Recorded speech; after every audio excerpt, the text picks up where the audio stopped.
O, ayan. Huling pitas ng sitaw. Ang ating sitawan. At ito, yan. Medyo marami pa. Pero ang ginawa namin, kinuha na lang namin talaga lahat ng good at pwedeng maging segunda. Tapos, ibabundle na namin to. Ika-21 na pitas. October 6, Sunday. Hindi pa to tapos. Andun pa si Daddy sa sitawan tsaka si Kyla. Ayan. Ayan. Balita namin kayo kung makailan tayong bundle. At kaya din kami nag-decide na maghuling pitas na kasi hindi na rin maganda yung itsura ng mga lumalabas na bunga. Plus yung mga dahon kasi niya is na din, palanta na. Tapos hindi rin mababa din ang benta ng sitaw ngayon. So yan. Okay na din siguro na naka 21 na tayo na harvest. Sulit na din yon. And meron naman na tayong parating, which is yung nasa dulo. O yan, balita namin kayo mamaya. Update. So ayan, napitas na natin lahat. Ayan siya. Tapos ito. Sama si ate pwede ka mag-sit down natin. Ayan. Ayan siya. Ayan. Tapos lunch rin tayo. Lunch. Oh, ulam. Noodles, itlog at ham. Mali. Meatloaf. Yun na yun. O, ayan. Kain muna tayo. Kain. Tapos na yung mga batang kumain eh. Okay, we're done. Tapos na po tayo. So, naka 1, 2, 3. 3-5 tayo na good. Ayan o. Ayan o. Magaganda pa rin.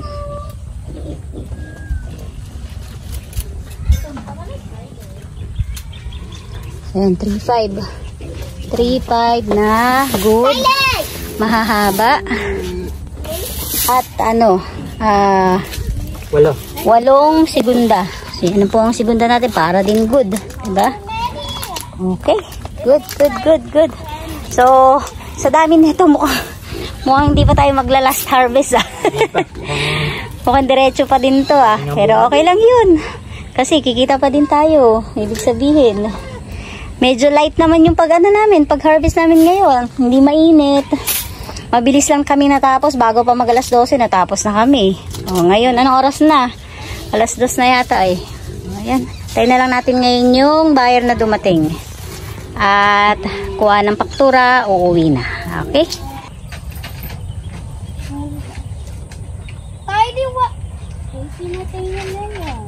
Wala nang apoy.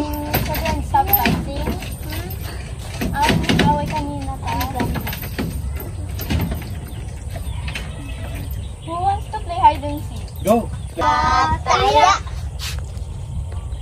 Okay, ako. Ano? Uy, nakaganto ako kayo. Nakaganyan kayo. Hindi, out ka na. Hindi ba yun? Oo, out. Okay, go. Out na si ate. Gumaya sa akin. Taya! Gumaya sa akin. Baka mahulog yan. Taya!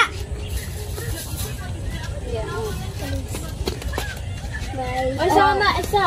Isang bagsak. Hindi, dapat sampay. Isang bagsak. Marami. Sino talo? Siya po. Siya maghahanap. Sige, tago na kayo. Go, tago. Dito lang daw si Sian. Yung dalawa lang ayaw sumali. Kaya sa likod, dalawa sa harap. Pag bilang ko tatlo, nakatago na kayo. 1, 2, 3, 4, 5, 6, 7, 8, 10. Bilis naman ang bilang nun.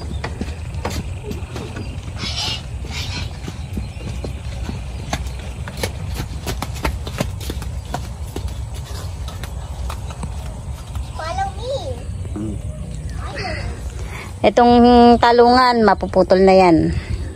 Abang-abang lang. This week, putol na yan. Tapos, sisimulan na naming lagyan ng balag at letting. Tapos, lagyan na ng sitaw. Diba? Himala, maagang tapos namin ngayon. Kaya nakapagsunog pa, nakapagsiga pa, at nakakapag-relax pa. Wala pa yung mga buyer.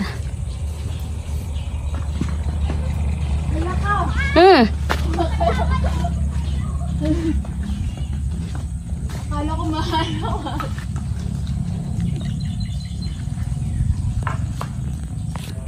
Ano masabi mo, sir? huling harvest. Huling harvest nga ba? Pero mukhang hindi. Kasi marami pa ring bunga. Ito yung ika-20 na pitas. So, kumbaga, 40 days na kami namimitas. Kada isang araw ang pagitan. Mukhang marami pa rin yung bunga. Hapyaw naming pinili. Pinili lang namin yung magaganda, pero ang daming naiwan doon. Pero ang dami pa rin kinalabasan. So, meron tayong 3,500 na first class. Yung segunda, or class B, 800. So, marami pa rin.